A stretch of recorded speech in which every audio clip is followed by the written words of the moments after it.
Welcome back to Watchbox Studios. I am your host, Tim Mosso, and this is Watches Tonight, a freeform Watches Tonight, where we discuss watches that overshadowed their own brands, go off script a little bit by popular demand, and of course, I share your viewer wrist shots right here on Watches Tonight. Check out the redesigned homepage of thewatchbox.com. We are always adding new features and, more importantly, watches. Over 3,000 pre-owned and vintage timepieces available right now from the indies, big groups, and defunct brands. Whether you're into Universal Genève or De Bethune, you are going to find your match. Jumping into the box right here, we have Blue Shirt Buddha, Edward Ledden of Sweden, Mr. No Date, Marco Barsi, Enrique Cassiano. We've got Marked 5493 from Texas. We've got Thomas Burnett and Sean B. from Temple, Texas. We got Chez Berger, 87, joining us from Hill Country. We've got Pascal Luthi from Switzerland and Time Hill joining in. Welcome to all. Andreas W., we got Zeus, we've got Mohammed, we've got Butik One from Poland, and Adam Crossfire. Guys, thanks for joining me tonight.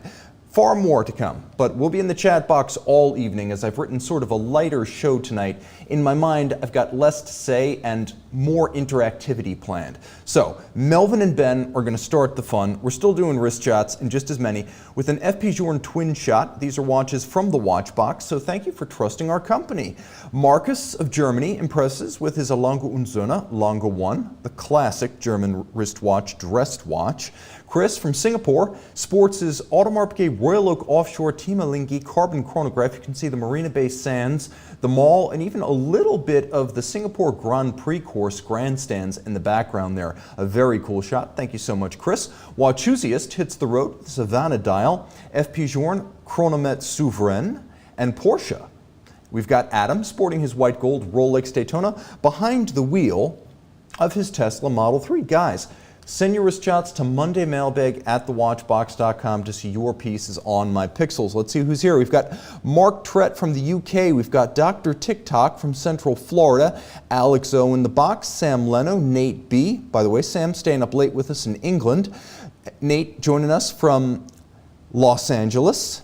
And we have Mohammed from Dubai also staying up late with us. And Dave Opencar, Scott Wexlin, and Sean Hansen with Renside joining in just now. And Marcus, you just saw him on your screen, and now here he is in the chat box. Monkey C and John N, welcome dudes, thanks so much. So, when the watch becomes bigger than the brand, this is something that happens periodically when an overpowering individual model or model family overshadows its manufacturer. So in the world of cars, you have Ford and Chevy and BMW and Mercedes. You don't really think, oh, well, Mercedes-Benz, that's the Geländewagen, or if it's not the Geländewagen, it's the S-Class and nothing more. I'm only interested in that one model. They have a broad portfolio. Ford has the F-150, it has the Mustang, it has the Ranger. There are many different options within the corporate umbrella. But there are some watch brands where a single model, sometimes even a single reference, becomes so strong that it actually detracts from the rest of the brand's models and distracts from the other products. And that's exactly what we've been seeing this year. You know the phenomenon. It happens all the time in the world of personas and charismatic personalities. It's the CEO who becomes bigger than the company. It's the player who becomes bigger than the team. It's the politician who becomes bigger than the party, and the actor with marquee value who becomes bigger than the film. All of which is to say, right now in the watch industry, we have some plum examples of this, where the product takes precedence over its actual maker. So let's start with the most obvious. We already hinted the Patek Philippe 5711, the Nautilus. Let's talk about what Thierry Stern himself said. Literally, in as many words, this watch cannot overshadow the brand, and he was very clear about that. He sees this being more than Patek Philippe, as strong as it is able to control. It's the aftermarket, it's the wait lists at dealers, and it's social media. All things that largely are out of the manufacturer's hands. So what did he decide? Well, he decided to discontinue the 5711. So let's talk about how we got here. Obviously, the Nautilus arrives in 1976. In a lot of ways, it's Gerald Genta's response to his own 1972 Royal Oak. So the Nautilus for most of its history, was second fiddle to pocket watches, complications, and dress watches in the Patek catalog. Notably, for the anniversary of the brand in 1989, 150 years of Patek, there was no special Nautilus model. It's unthinkable that Patek would ring in a major anniversary today without acknowledging its most famous sports watch. And in 2006, 30 years was occasion enough to launch a new generation Nautilus, the 5711. The old 3700 jumbos were long gone, and after dabbling in complications with the 3710 and the 3712, Patek moved up to a modern automatic Nautilus. And initially, it was popular, but it wasn't dominant. As late as 2015, the Nautilus 5711 was still a watch that pre-owned vendors would buy for $16,000, $17,000, $18,000 and resell for $20,000, $21,000, maybe $22,000. All of which was to say that you could walk into a dealer and buy the watch new, or you could find it aftermarket for close to new, or maybe even a little bit less at times. That's not the definition of a phenomenon. At some point, things changed, and I'm not sure what caused this, but 2015 to 2016 was a recession inside the watch industry. Not the world at large, but amongst other things, the European, southern sovereign debt problems seemed to crimp interest in luxury watches from 15 to 16. There were also some anti-corruption measures that took place and took effect in China that again slackened demand in the Far East. So between Europe and the Far East there was a little bit of a lull, and my God, did the market come back.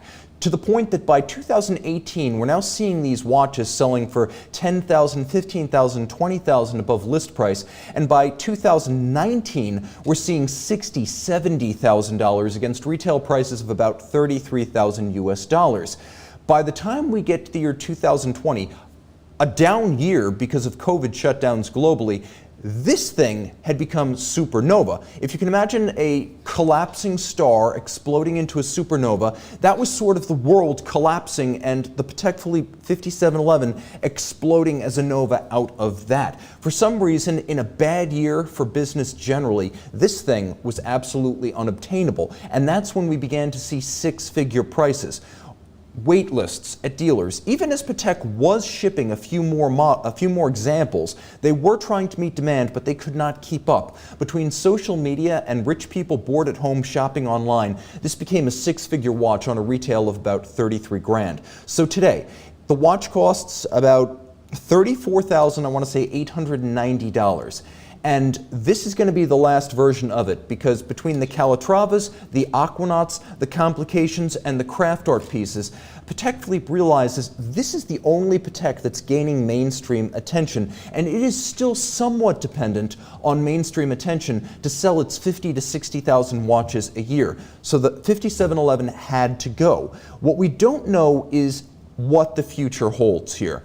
We don't know whether there will be another standard automatic Nautilus. Now, the 5711 is going away. Could there be a 6711 in 18 months, in 24 months? Of course there could be. There was a 3700. There was a 3711. Could there be a 6711 down the road that's maybe this watch with a few technical updates and aesthetic changes, a better bracelet and a better clasp? That could absolutely happen. It's also important to know that the Nautilus is not going away. The basic automatic is, but we've still got the moon phase, we've still got the complications. You want a travel time 5990? It's not going away. Annual calendar, staying in the catalog. Moon phase, it's sticking around. So the Nautilus is not by any means dead. And then there's the other question, which is what happens to the Aquanaut? The 5167A is now the automatic Patek steel sports watch. Uncomplicated, available with a bracelet, identically powered. I wonder what happens to that watch now that you can't get a steel 5711. Does that become the new fixation? I'm not sure, but there's definitely potential there, as money will always seek scarcity and status.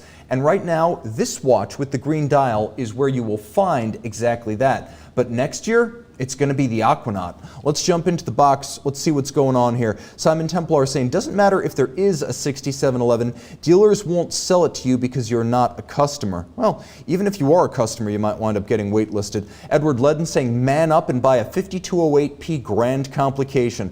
That's the Thierry Stern watch. I'm sure I would. If I had the money, I'd be shopping 5207, 5016, 5235G. I think those would be my dream Pateks. I might be into the 5520, the Calatrava Pilot Alarm dual time. That's a very cool watch. But one of those 4 watches would be my Patek Philippe Limitless Budget Heartthrob. And then let's see what else is going on in the box. We have Mark T saying Champagne Supernova, an old Oasis reference, I believe. And then we've got Robert P. joining in from Italy, staying up late in continental Europe with me. I appreciate that. And Victor saying, hi, Tim. Still waiting for you to post my wristwatch check. Much love from Toronto. If I missed you, send it again. I promise. I try to get as many people in here as possible. What I'm going to do now is I'm going to create a gallery on my Talking Time with Tim Mosso Facebook group where I'm going to post and acknowledge all the wrist shots I receive, but which I cannot feature here because we don't have the time. What else? Hans N. joining in from England. Thank you so much. Brick Lane saying, any Brigade news? Well, yeah, there's Brigade news. There's a new 3815. There's a new 42 millimeter Brigade Type 21, and you can get it with orange dial print or green dial print. And it's got the 582 Q caliber, and they're making 250 of each. So if you want a colorful Type 21, it is now a buyer's market. I expect these to be highly available at dealers. What else is going on? Daniel Hill joining in asking, thoughts on the Hamilton Khaki series? A broad collection of rugged and properly priced sports watches. I like them. They are very fairly priced. And then we got Mark S. saying, Tim, do you mean next year it's going to be the Aquanaut? Yeah, I do think so. What I'm saying is that the 5167A is basically going to be in the marketplace what the 5711 in steel no longer is. Money is going to seek scarcity and status, and the other steel Patek sports watch is the obvious alternative. I do think there will be more money chasing Royal Oaks. Not that they've ever been terribly available, but I do think that the 15202s, the 15500s will be harder to obtain. I do think the Vacheron Overseas will be harder to obtain as well. And then what's going on? Hans N saying 5170p. That's true. The 2017 5170p, the chronograph in platinum with the gradient dial and the baguette indices, that was an incredible watch. It is my favorite 5170, but if I were to get a Patek chronograph that's just a chronograph and not a bigger complication, it would have to be the yellow gold 5070J. I don't know why. I'm not a yellow gold guy, but with the black dial, the sports style calibrations, the yellow gold case, the pagoda bezel, the curved lugs with the fluting, I just love the original version of the 5070. We got Joe Tyson, hello Tim and crew, acknowledging my man Sean over on the switcher. What else is going on here? Guys, I'm trying to keep up with the chat, but it is moving so fast, it's literally jumping in my face. Big L, greetings from Heidelberg, Germany. Thank you for staying up late in continental Europe with me. Luis Molina asking, if you had to pick one, would you rather have a 5165 or a 5167? I'd rather have a 5168, but that's me. I guess the 5167, I think. That's what I'd take. And then right here, we got a question. Tim, what do you think about the Bathyscaph Day-Date Desert Edition? I like the Mocarin better. The green Bathyscaph, that would be my preference. The desert is kind of cool if you like that particular color scheme, but for me, it's going to be green, blue, and then conventional black or slate gray. I'm not really into the desert scheme, even though it is an attractive watch and it looks cool. So speaking of Blancpain, another watch that has overshadowed its parent brand, the Blancpain 50 Fathoms. Blancpain, of course, a company dating in some form back to 1735, which is to say they have a lot of real and valid history to celebrate. Let's start with the history of the 50 Fathoms, because Blancpain launched in 1953, a few months before the Rolex Submariner, what would become the prototype of the modern-day dive watch. Designed initially for a French military contract, it quickly became popular in civilian circles, and although it has not been in continuous production since 1953, it is considered to be a peer in historical stature and importance to the Rolex Sub. So from 1953 to about 1978, they would have been made in many different sizes and many different models. Everything from the Bathyscaph to the original to the Tourneck Rayville, many different shapes, many different aesthetics, some even built for women in a 35mm size. But very little between 1982 and the revival by Jean-Claude Biver of Blancpain and 1998. So from 82 to 98, very little went on with Blancpain's iconic dive watch.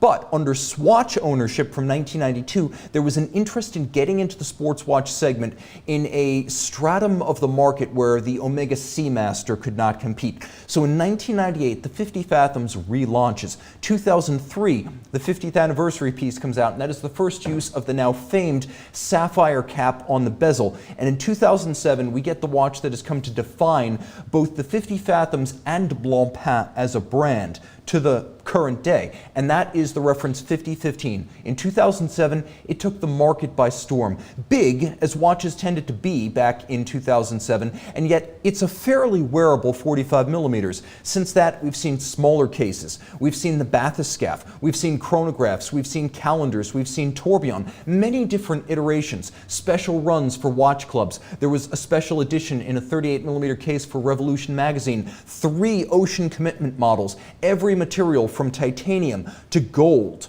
to steel to ceramic. We've seen it all. We've even seen ceramized aluminum. In other words, you have a lot of options. What has that produced? A lot of confusion. People understand the 50 Fathoms, or at the very least, they understand the general contours of the model family. This is a sports watch. This is a dive watch. This is the one to buy if you're going to buy Blancpain. The problem is the 50 Fathoms today, and I'm going to be honest, the 5015 is due for a redesign. It's been 14 years. But the 50 Fathoms today overshadows all of the cool complications, the craft arts, the dress watches, the enamel dials, the engraved movements, all the things that Blancpain does so well. We never talk about watches like the 6-day Power Reserve Tourbillon Volant Air Sautant, enamel dial, flying tourbillon, retrograde systems, extended power reserve, hand finished, a wearable 42mm case. No one's talking about that watch. Why? Because no one knows it exists.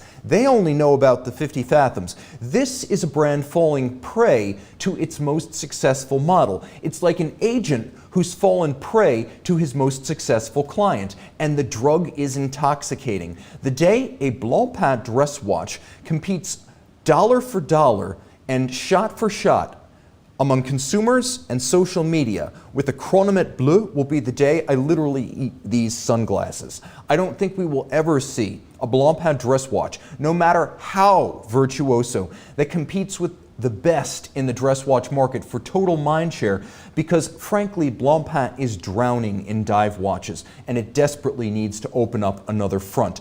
So where does that leave us? It leaves us with perhaps the best way to transition to some live chat, viewer wrist shots. Starting out with Lou and his rose gold IWC Pilot's Watch chronograph Antoine de Saint-Exupéry, rolling with Land Rover. Very cool. By the way, how nice are those Land Rover steering wheels these days? Gary S. and his Watchbox Dubai bought Rolex Explorer 2 prepare a breakfast fit for a king. That is one hell of a meal right there. Jonathan O. of Warsaw, Poland sports the latest Rolex Daytona by the city train station. And John J. of Denver, Colorado and his Oris Aquascalibur 400 catch a Colorado Rockies ball game in near 100-degree heat. Guys, you're going to want to join us. Join us by sending your wrist shots to mondaymailbag@thewatchbox.com to see your wrist on my list. Let's see what's going on in the chat box. You guys are moving fast. Edward Ledden is a Land Rover fan. Rich Buddy asking, how about a golden ellipse, Tim? What's the market look like on them? It's a buyer's market. If you want Patek's second best known dress watch, at best, second best known dress watch, I would say maybe third after the Gondolo. Like it's the Calatrava, it's the Gondolo, and then it's the Golden Ellipse. They've been around since 1968, but I don't blame you if you've never heard of them. Buy one from the 70s with the movement, the caliber 255, that was the 25-255, I believe it was called. Might be 28-255. That was Patek's version of the JLC 920 Bausch that went in the 3700 Nautilus, the Vacheron 222, and the original Royal Oak. You want to buy a golden ellipse, jumbo ellipse from the 1970s with the ultra-thin automatic system designed by JLC. That is a fantastic watch, and they're all handsome, they're all beautifully made. They have, in general, dials made of solid gold, so there's a real premium factor there, and they are very, very special watches. Chris Foster asking, Tim, what would be your diver pick, new and used, under 6,000 pounds? I would say if I'm buying a dive watch and I've got 6,000 pounds to play with, what's that going to be, about 8,000 or 9,000 US dollars today? I'm going to go out and buy myself an Oris Aquis caliber 400 in the new 41.5 millimeter case, or I'm going to go out and get myself the Ball Engineer Hydrocarbon Original, which is a 40 millimeter diver that's got a ton of ball technologies. It's not a manufacturer movement, but it is a chronometer, and it's got a ton of shock resistance, impact resistance, anti-magnetic tech built in, plus a real modern day tritium dial and a very handsome aesthetic and a wearable size. I'm also going to say that if I can just swing a Blancpain 50 Fathoms 5015 for that 6,000 pounds, I'm going to do that. That would be the one I'd buy above all else, because that's a true high horology dive watch. And of course, if you're going to get a Seamaster, the one to get is the ceramic model, 43.5 millimeters in ceramic. And don't underestimate the Breitling Super Ocean Heritage 242. An awesome piece. I would also say for 6,000 pounds, you can go out and get yourself a Reservoir Blue Hole, or you can get yourself a Saltura Meta X from Meistersinger, which is a sort of kind of dive watch, but definitely where I'd be spending my money. I'd get the one with green dial accents. Okay. Watching watches, you will get a picture of my Zinn 756 Diapol, which I will buy this week. Very cool. That is the watch I bought my own stepdad for Christmas. A very neat piece, packed with great proprietary technologies. And then we have Keystar G60 asking, Tim, have you noticed that a lot of manufacturers have difficulty rendering their watches well in photographs? Not only have I noticed this, but I was in the process of making up a list of watches that photograph terribly for this show. I'm actually going to do a feature next week, brands that photograph horrendously, and first and foremost on that list, De Bethune. They are incredible watches, and when you see them in person, they are breathtaking watches. When you see watches like the new DB25 GMT in press photos, you're just like, it looks flat, soulless, and insipid. Then you see the photo and you're like, on the wrist, that thing is mind-blowing. You hold it in the hand and you can't believe how incredible the movement is. And the dial, too. You don't get that in the photos. There are some brands that photograph incredibly poorly. De Bethune is one of them. Brigade is one of them. They tend to be underrated brands. Like, they tend not to be brands like Audemars Piguet and Patek Philippe. They tend to be brands that always struggle to get your attention, brands you will not necessarily see at a Tourneau, brands that really need to photograph well to get you to order sight unseen. So we're going to talk about that in a little while, and I think the main problem is just press photos are designed to look sanitized, not soulful. So they don't play with exposure, they don't play with temperature, all sorts of things you could do with color balance they don't do, and they don't use shadows, which makes everything look flat. Davey85 saying, yep, I have a Planet Ocean 2500 already. I definitely buy a Blancpain 50 Fathoms for the money. Beautiful. Lamb joining in saying, finally managed to make it. Good morning from Singapore. Thank you for getting up early with me in Singapore, one of the international homes of the Watchbox. In the Pacific Rim, we are in Singapore and we are in Hong Kong. And now that we're going to be traveling again, I'm going to be making a trip to Singapore, hopefully early next year. Pete's Timepiece Safari joining in from Croatia. Sam Leno, could you give advice on a rectangular-ish watch under $30,000? Not only can I'm pretty sure that with persistent search, you can find any of the 1990s rose gold limited edition reversos. 6 watches, rose gold, Grand Tie case, complications, you better believe it. For your sub 30,000, I have seen every single example of that series. The perpetual calendar, the GMT, the chronograph, the minute repeater, the power reserve with the date, the tourbillon, I've seen all of them for under $30,000. So if you want a hugely complicated and all-time great reverso, you're looking for a rectangular watch, that would be my answer. Otherwise, let me think, sub $30,000, You probably get a Patek Philippe 5124 for that kind of money. I don't think anyone will fight you there. Also, the 5109, it's going to be a buyer's market. Get the original model in white gold with the salmon dial. That's the one to buy, I think. I would also say, frankly, for a lot less than $30,000, the roughly tonneau-shaped 1990s Omega DeVille Prestige Jump Hour would be one of my choices. And then I would also say a heck of a lot of very cool Vacheron form watches out there.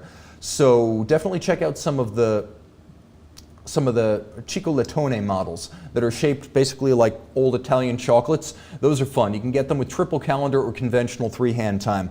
We've got Hamad joining in from Tehran, staying up super late in the Middle East. I really appreciate that. Late at night, but you guys are keeping me company, and I do appreciate everyone who gets up early, stays up late, or watches in a second or third language. You guys make this the best job in the world. So, speaking of the ultimate brand overshadowed by its star model and model line, Audemars Piguet and the Royal Oak. Guys, that's just the way it is in Les Brassus. You've got Blancpain and their 50 Fathoms, and you've got Audemars Piguet and many, many Royal Oaks and offshores. Go ahead and Google Audemars Piguet. This is what comes up. You know what I don't see in that picture? Anything but a Royal Oak. Anything but a Royal Oak. So this is not just my perception. I rest my case on that basis alone. So some quick history. In 1972, Gerald Genta designed the original 5402, the first A-series Royal Oak. It wasn't a sensation at first, but it gained traction, and it was continuously in the catalog through the decades, the 70s, the 80s, the 90s, when in 1993, the Royal Oak Offshore, a bigger, more boisterous, more extroverted, and more durable Royal Oak debuted, that one designed by Emmanuel Guet, then in his early 20s. Later on, there would be more. From 2000 through 2012, a flood of Royal Oak offshore limited editions almost turned the most famous watch from Les Brassus into something of a parody of itself. But under a new CEO from 2012, the number of limited edition Royal Oaks and offshores was pared down. That did not change the fact that the company remained, in both sales and image, overwhelmingly dependent on Royal Oaks and offshores to sustain itself and to sustain its it factor. So, in 2019, the Code 1159, AP's take on a modern-day dress watch, met with mixed reviews. Most lauded the new movements and the cases, as well as the dials on the most expensive complicated variants, but the chronograph and the automatic were thought to be flat, colorless, and uninteresting. That didn't matter, because AP came in with a flood of Royal Oaks that year. A new 38mm chronograph, the new 15500 automatic, a stunning white gold salmon dial jumbo. There were a ton of Royal Oaks ready to catch AP when the Code 1159 stumbled out of the gate. All of which is to say, though AP does well and its brand equity has never been higher, it has also never been more addicted to this particular drug in both its original Royal Oak and its offshore forms. So, what is the next chapter for AP? I don't know. They need a dress watch that's as popular as the Royal Oak, or at least has staying power. It can't be the classic, which gets replaced by the Edouard Piguet, which gets supplemented and then replaced by the Jules Audemars, which gets replaced by the Code 1159. Staying power is a big part of brand value and brand equity, and that's something no AP dress watch has managed to achieve in the modern era. So no, I don't know where you go from there. Ball's in your court, AP. Now, at a more accessible price point, I think we can all agree that the Tudor Black Bay is the dominant model in its maker's catalog. This is again not a bad thing, as Tudor, the watch brand that is a smaller sister or cousin to Rolex, basically its entry-level watch brand, has been revitalized first by retro-inflected chronographs with the Heritage Chrono and the Chrono Blue, and then after that, from 2012, the Heritage Black Bay, which in 2016 gained its own in-house movement, but that's not really the appeal of this watch. The appeal of this watch is that it looks like a 1950s, early 60s Tudor or Rolex Submariner. Now, Rolex does not do retro watches, so that leaves the ball in Tudor's court and gives them free rein to essentially resurrect the best of Rolex's own history from a period when Tudor and Rolex watches shared movement, well, not movements, one was ETA and Fleurier and one was Rolex, but clasps, bracelets, dials, cases, everything except the movement, I should say. And that's been a celebrated success for Tudor. But I will also say this, there have been many Black Bays, including chronographs, GMTs, Black Bay 58s, gold, silver, and ceramic models. And quick guys, name this watch. What is that? Can we go full screen with this? How many of you know the name of this model line and model name? My guess is very few of you recognize what that is. And most people probably couldn't recognize it without a resort to Google. So this is a problem when you're Tudor, because just as AP is the Royal Oak Company and Blancpain is the 50 Fathoms Company, Tudor is now the Black Bay Company. So whether you're dominated by a dive watch or an octagonal sports watch or a vintage inflected diver, it is very difficult to get out of that pigeonhole once you're there. It's like turning into a character actor who always plays a grizzled, frazzled, cynical police officer. That guy is going to be playing that cop for the rest of his acting career, in everything, forever. So the bottom line is, it is very difficult to reinvent yourself once you become pigeonholed by one dominant model line. Before we talk about a couple of brands that escaped this trap, let's talk about some of yours on mine viewer wrist shots number 3. Starting with Chris T from Singapore. Guys, let's take a look at what Chris hath brought and Rolex hath wrought. Sharing his newly arrived Rolex GMT Master 2 Pepsi bezel, Jason P combines his Porsche 911 and his H. Moser & C Pioneer Center Seconds for a drive in Michigan. I always love those watches and wheels shots. Raymond K braves the Texas heat with his Gerard Perregaux Laureato, a wonderful alternative to Royal Oak or Nautilus. John H. and his Nomos Club, combined with his Mercedes-Benz AMG GLA 45. Send your wrist shots to mondaymailbag at thewatchbox.com. Let's see what you guys are saying right here. A guess, is that the Glamour? But then Lem saying the 1926? Yes, it is the 1926. That's a fact. Monkey C Production saying code 1159 chrono is like butter. Try it on. Chrono action is amazing. That's true. But in year 1, the dials did not please. Thomas O saying they are hoping to be Rolex. And then Edward Ledden saying AP is the Royal Oak and the Royal Oak is AP. And then we have Hans N saying smiley face or new in-house. He's talking to Ben Z, who just bought a Black Bay Red an hour ago. Congratulations on your new watch. Wear it in good health. And then we have Hans N saying, in my opinion, I think golfers made the Royal Oak popular back in the day. And then we have here Mark S saying to Brick Lane 1, might look industrial, but 50 meters water resistant. That is true of many different Royal Oaks. The ones with the screw down crown in the 50 meter rating, like the 15500 and the 15450, those you can take surface swimming, but the Jumbo, which is 50 meters with a push down crown, you cannot take that swimming. Brick Lane saying Porsche has the 911, Tim? True, but today, Porsche is an SUV company that also has some sports cars. Like the 911 does not dominate Porsche's sales or the interest in the brand. Like if you search for Porsche on Google, you will get predictive search that includes the Cayman and the Cayenne, and you will get a lot of that. Porsche sells more SUVs today than sports cars. As important as the 911 is as an evergreen constant in the catalog, it's more like something like a Rolex Submariner, which is one strong brand among many. Porsche is fairly diversified today. I'm not going to pigeonhole them like I do Blancpain and Tudor and AP. What else are you guys saying right here? I love this interaction. It's a light program on the show today because I want to talk to you. We've got Jotaro saying, hi, Tim from London. I love the show. What are you wearing today? Guys, I'm wearing my well-known Zin EZM 1.1, a 2017 model year, 500-piece limited edition. I've actually taken a key and I've rubbed the side of this watch vigorously to show people that Tegament really works.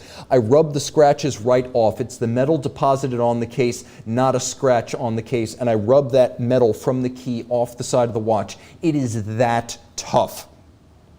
Then let's see, Simon Holt saying, yes, the Cayenne and the Macan, that's right. I'm sorry, the small Porsche SUV is the Macan. I apologize to the Cayman. That's the most interesting sports car that Porsche makes. The Macan is the little SUV. And then Thomas Burnett asking, Tim, what do you think of the new Aquaterra small seconds from Omega?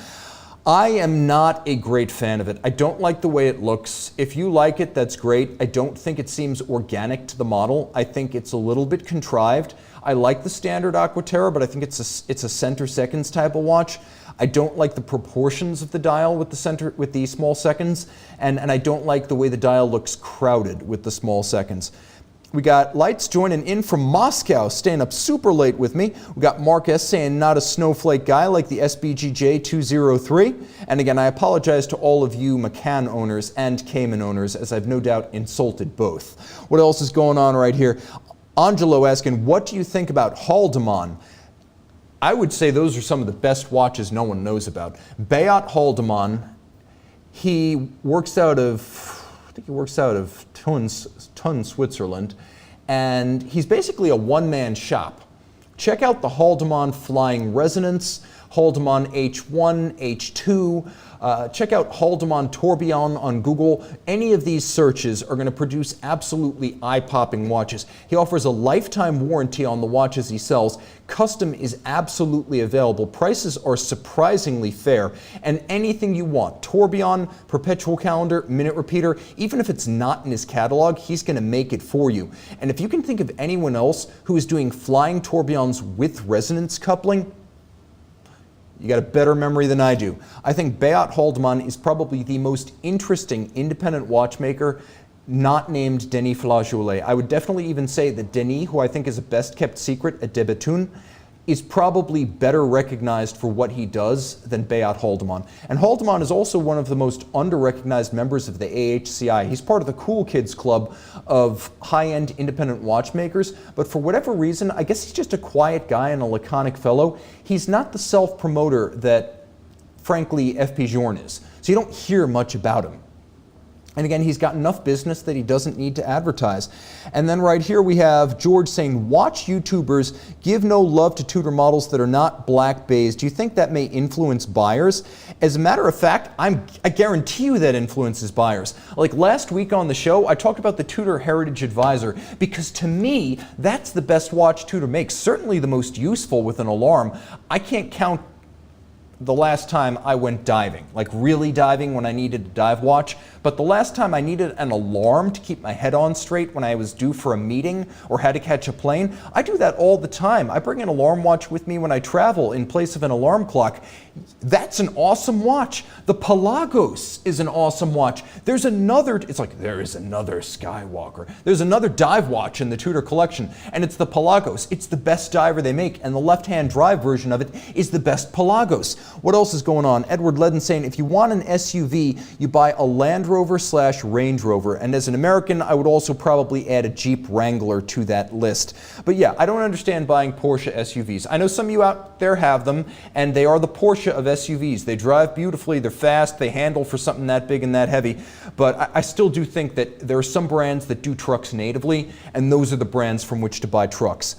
Oddly, Lamborghini's one of them. They were there. They were there with tractors in the 50s and 60s, and they were there with the LM002 in the 80s. What else is going on here? Benjamin B saying, I love my Pelagos, best clasp ever. And I got to agree with you right there. I would also say if you're looking for Tudor, consider a full bracelet North Flag, possibly the most interesting integrated bracelet watch from a major brand that nobody talks about. Joe Tyson saying a Casio GW2310 is my travel watch.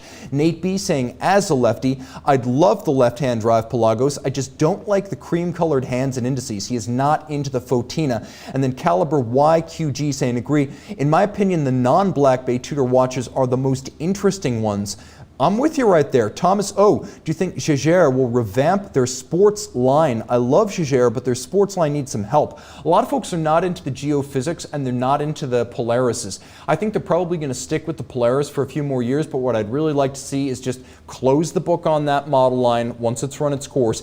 Bring back the master compressors. Those were cool watches.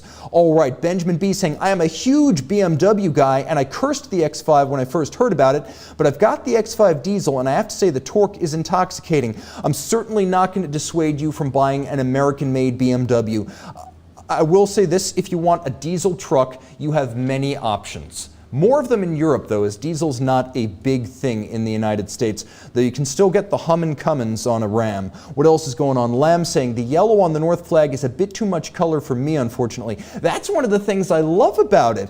And then Eric Nielsen saying, wife's Cayenne is nice enough, but my Genesis sedan has double the power to weight. And Evan Goff reminding us all that the X6 is a monster. And hell, I think you can get an Alpina X7 these days. If you've got that Alpina X7, man, you can reverse the rotation of the earth with torque. So now let's talk about some watches that do not overshadow their underlying brand. The Rolex Daytona. It's tempting to make the claim when a watch costs $13,150 and it gets sold used a month later for 40 grand.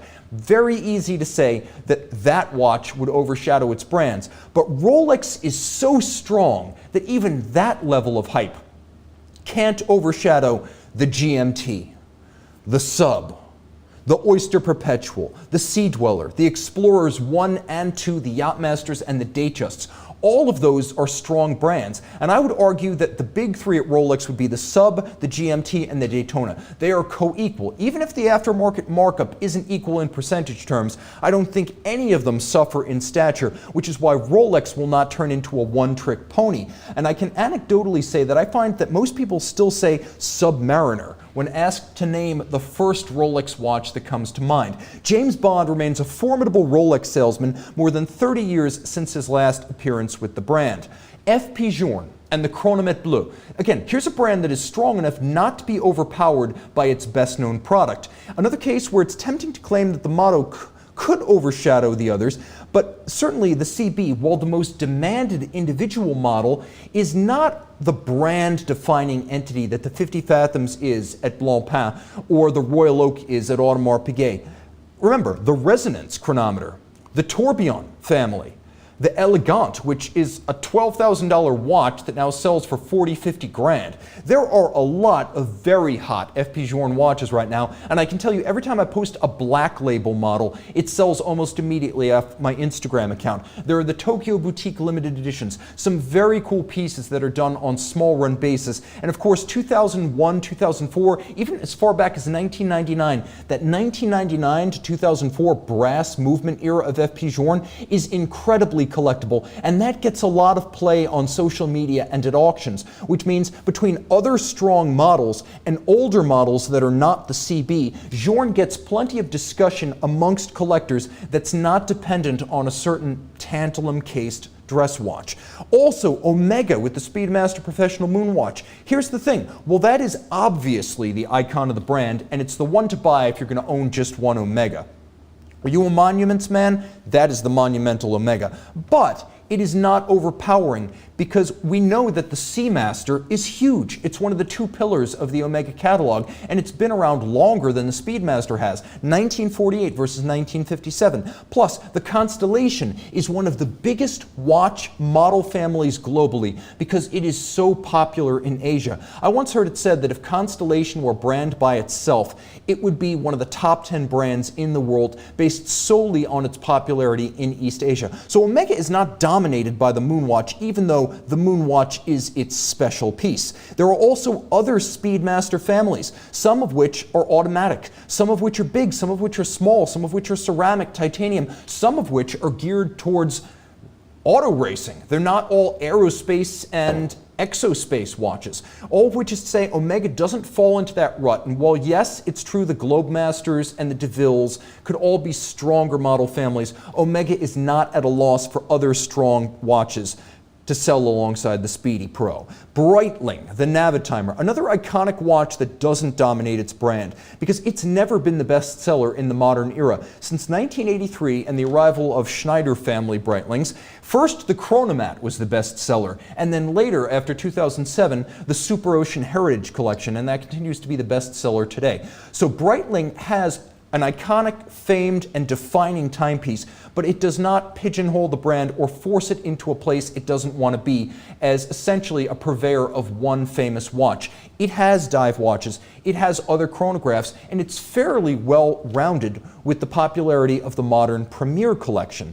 Viewer wrist shots number 4. I asked you, answered, guys. You sent some great ones. Simon T. and his Vacheron enjoy a tropical drink to start the season. Count me in. He's even got the little umbrella umbrella, and what a dial. Chad G of Miami Beach captures the subtropics with his Atelier Wen How Red porcelain dial. I love those little arterial waterways. I used to ride my bike over those bridges down in Miami.